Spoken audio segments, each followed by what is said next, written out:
Next मैं बुलाना चाहूँगी मोहतरम अहमद अवैस साहब को, फॉर्मर एडवोकेट जनरल। आप सबकी भरपूर तालियों में। रहनुमा Tehreek Insaf.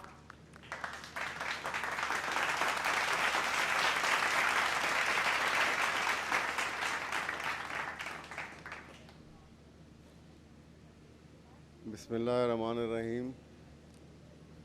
His excellency Russian ambassador जनाब हबीब अहमद साहब, honourable members sitting on the presidium, मोअज़्ज़िज़ ख़वातीन व हज़रात, अस्सलामुअलैकुम। ये बहुत खुशी का मौका है आज, और ये सेलिब्रेशन में ये बहुत खुशी है हमें भी इस बात की कि जनाब आपकी इस सेलिब्रेशन में हम शामिल हैं,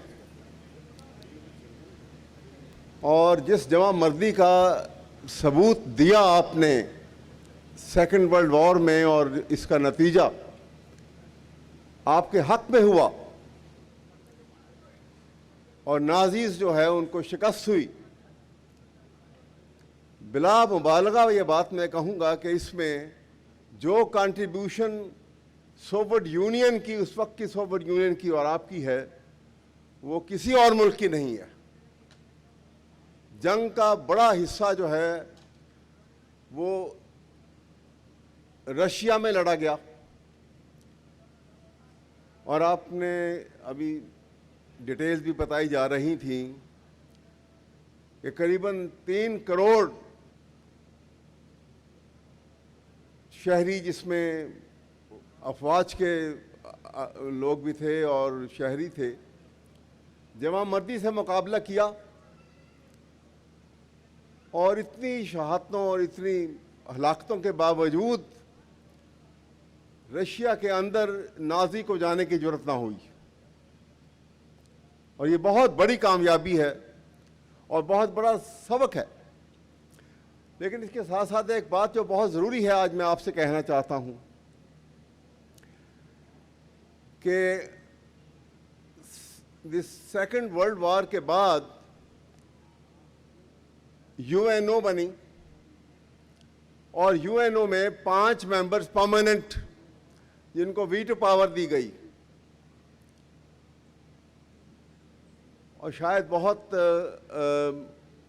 नेक नियति के साथ यूएनओ का जो चार्टर था उसको मद्देनज़र रखते हुए ये पावर दी गई थी कि छोटे ममालिक के भी जो मसाइल होंगे ये बड़े ममालिक बैठेंगे और तदब्बुर के साथ और विजडम के साथ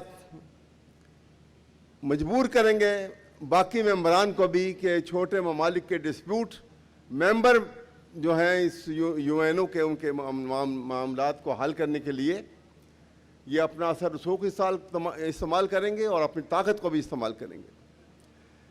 लेकिन वक्त ने क्या साबित किया? वक्त ने साबित किया कि इस वीटो पावर को इंतहाई गलत अंदाज में इस्तेमाल किया गया। बाकी तमाम बातें छोड़ दीजिए, अभी आपके सामने मैं आज की मिसाल देता हूं आपको।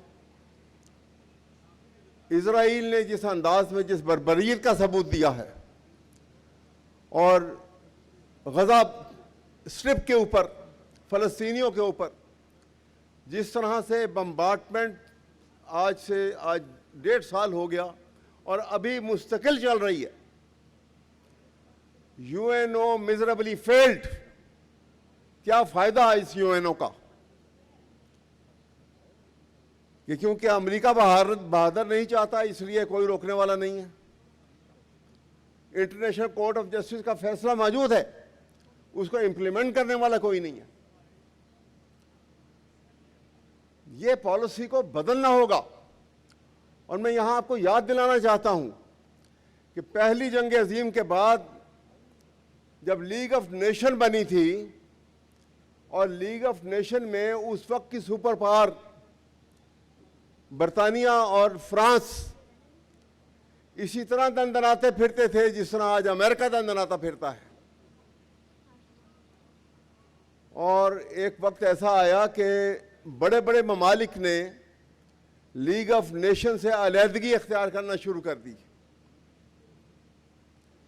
और फिर आपने देखा कि लीग ऑफ नेशन दूसरी जंग अजीम को ना रोक सकी,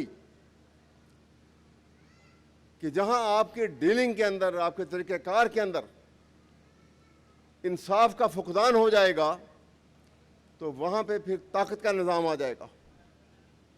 और ताकत के निज़ाम ने उस पूरे सिस्टम को पल्यूट किया, ख़राब कर दिया।